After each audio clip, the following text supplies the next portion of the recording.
आपने मोहम्मद गौरी और सम्राट पृथ्वीराज चौहान के युद्ध के बारे में ज़रूर सुना होगा। आइए आज हम इस वीडियो में देखेंगे कि आखिर मोहम्मद गौरी हिंदुस्तान क्यों आया और आखिर ये तराइन का युद्ध हुआ क्यों।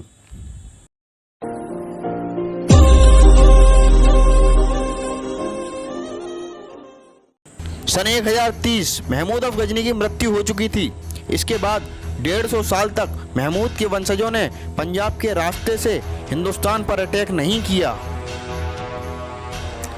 सीरिया, ईरान और ट्रांसओक्सियाना नाम के इलाकों में सेल्जुक एम्पायर का उदय हुआ।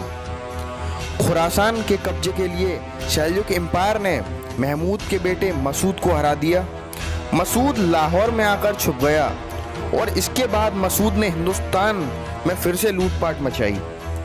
गुर्जर प्रतिहार के टूटने से अब हिंदुस्तान में छोटे छोटे राजपूत राज्य उभरने लगे, जैसे कि गढ़वाल, परमार और चौहान। इन राज्यों में आपस में आए दिन लड़ाइयाँ होती रहती थी। यही कारण था कि जिससे कि गजनविट्स को पंजाब के इलाके से ये राजपूत राज्य नहीं निकाल पाए। हम इस वीडियो में चौहान राज्य की बात करेंगे। विग्रहराज चौहान वंश के सबसे बड़े राजा माने जाते थे। इन्होंने अजमेर को अपनी राजधानी बनाया, जो कि उस समय अजय मेरू के नाम से मशहूर था। चौहान के सबसे बड़े फेमस राजा सम्राट पृथ्वीराज को माना जाता है। पृथ्वीराज थर्ड, जिन्हें आमतौर पर पृथ्वीराज चौहान कहा जाता है, चौहान वंश के राजा थे। उन्होंने वर्तमान उत्तर पश्चिमी भारत में पारंपरिक चौहान क्षेत्र संपालदच पर शासन किया।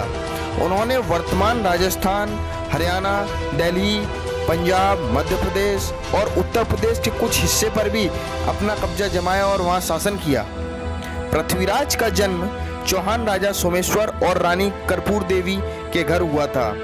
पृथ्वीराज और उनके छोटे भाई हरिराज दोनों का जन्म गुजरात में हुआ। पृथ्वीराज गुजरात से अजमेर चले गए, जहां उनके पिता सोमेश्वर को चौहान राजा का ताज पहनाया गया। सोमेश्वर की मृत्यु 1177 में हुई थी। पृथ्वीराज तब महज 11 वर्ष के थे, तब उन्हें राजगद्दी पर बैठाया गया।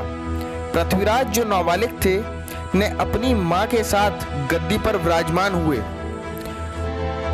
पृथ्वीराज ने 1180 में प्रशासन की वास्तविक नियंत्रण ग्रहण किया। दिल्ली में पृथ्वीराज ने राय पिथौरा किला बनवाया। दो नई शक्तियों का उदय हुआ। आज के ईरान वाले इलाके में ख्वारिज्मी एम्पायर और अफगानिस्तान वाले इलाके में घुरिड्स, जो पहले गजनविट्स के लिए जागीरदारी का काम करते थे, इन दोनों शक्तियों का उदय हुआ। ख्वारिज्मी एम्पायर बहुत शक्तिशाली था, जिससे घुरिड्स कभी नहीं जीत सकते थे। अब इंडिया के अलावा घुरिड्स के पास कोई भी ऑप्शन नहीं बचा था। 1173 शहाबुद्दीन मोहम्मद, जिसको कि सब मोहम्मद ऑफ गौरी या मोहम्मद गौरी के नाम से जानते हैं, ने गाजी की राजगद्दी पर कब्जा किया। गोमल पास से होते हुए गौरी मुल्तान और उच्च के इलाकों को जीत लिया। 1178 में गौरी ने गुजरात पर पहला हमला किया, जिसमें गुजरात की रानी नायकी देवी ने मोहम्मद गौरी को बहुत तगड़ी शिकस्त देकर उल्टे पांव वहां से भगा दिया। 1190 तक गौरी ने पेशावर और सियालकोट और लाहौर पर कब्जा कर लिया, क्योंकि गौरी जानता था कि यहाँ पर यानी कि पंजाब के इलाके में, जो कि अभी पाकिस्तान में है, इस इलाके पर कब्जा किए बिना भारत में घुसना नामुमकिन है। अब गौरी दिल्ली की तरफ बढ़ेगा। इसमें उसका सामना पृथ्वीराज चौहान से होगा। युद्ध की शुरुआत तबरिंदा नामक जगह के कब्जे के लिए हुई। आज पंजाब में भटिंडा डिस्ट्रिक्ट ही तब तबरिंदा नाम से जाना जाता था। 1191 में बैटल ऑफ तारा हुआ। तब के भटिंडा डिस्ट्रिक्ट से आगे की ओर मोहम्मद गौरी चला और इधर से अजमेर से दिल्ली होते हुए पृथ्वीराज चौहान चले, जो तराइन के मैदान में मिले। तराइन के मैदान में युद्ध शुरू हुआ, जिसमें पृथ्वीराज चौहान ने गौरी को बुरी तरह हरा दिया और भगा दिया। इस समय अगर पृथ्वीराज चौहान गौरी को दौड़ाकर मार देते तो शायद इतिहास में कुछ और ही दर्ज होता। परंतु क्या ही कह सकते हैं, इस बैटल को फर्स्ट बैटल ऑफ तराइन कहते हैं। गौरी ने अपनी सेना को फिर से तैयार किया, जिसमें 1,20,000 सैनिक थे जो स्टील कोट पहने हुए थे। 10,000 लोगों के हाथ में धनुष और बाण थे जो कि घोड़ों पर सवार थे। 1192 में गौरी ने फिर से अटैक किया, जिसमें वह जीत गया। इसको सेकंड बैटल ऑफ तराइन कहते हैं। मध्यकालीन मुस्लिम लेखकों ने दोनों शासकों के बीच केवल 1 या 2 लड़ाइयों का उल्लेख किया है। जाहिर सी बात है, जिसमें उनका लीडर जीतेगा वे उन्हीं लड़ाइयों का वर्णन करेंगे। हिंदू और जैन लेखकों का कहना है पृथ्वीराज ने मोहम्मद को कई बार हराया था। जैसे कि हम्मीर महाकाव्य में दावा है कि उनके बीच 9 लड़ाइयों का वर्णन हुआ है। पृथ्वीराज प्रबंध में 8 का जिक्र है, प्रबंध कोश में 21 का जिक्र है, प्रबंध चिंतामणि में 22 का है।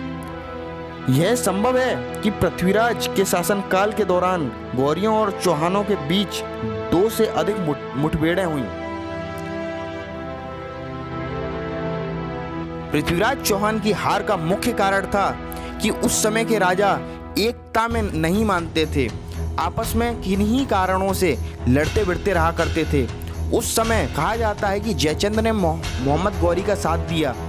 अगर जयचंद मोहम्मद गौरी का साथ न देकर पृथ्वीराज का साथ देते तो आज इतिहास कुछ और ही होता। परंतु ये डिबेट की बात हुई, क्या पता उसके बाद कोई और आक्रमण करता और पृथ्वीराज के आगे जो बच्चे हुए थे उन बच्चों को हराकर हिंदुस्तान पर शासन करता।